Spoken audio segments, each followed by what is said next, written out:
Praise the lord.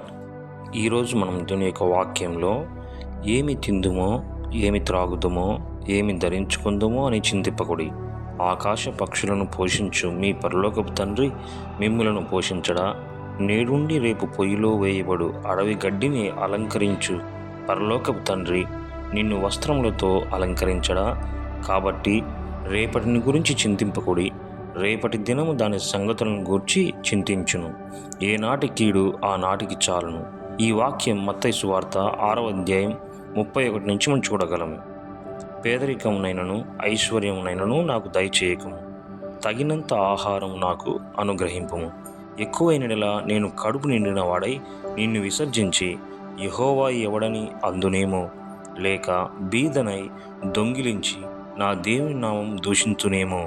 ఈ వాక్యం సామెతలు 30:8 చూడగలము అని ఒక భక్తుడు ప్రార్థించెను.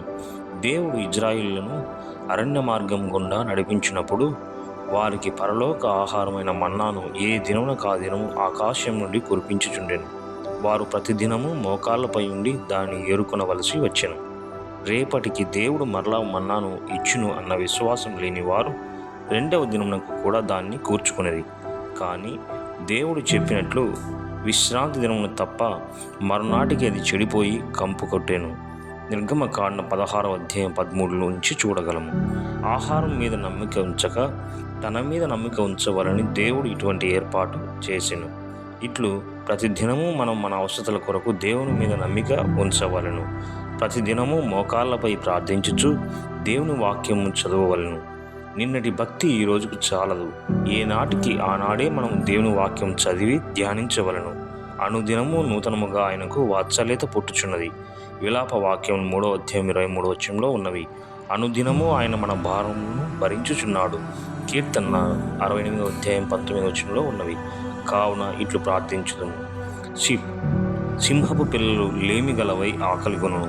యెహోవాను ఆశ్రయించు వారికి ఏ మేలు కొదువై ఉండదు. కీర్తన 34వ అధ్యాయం 10 చూడగలము.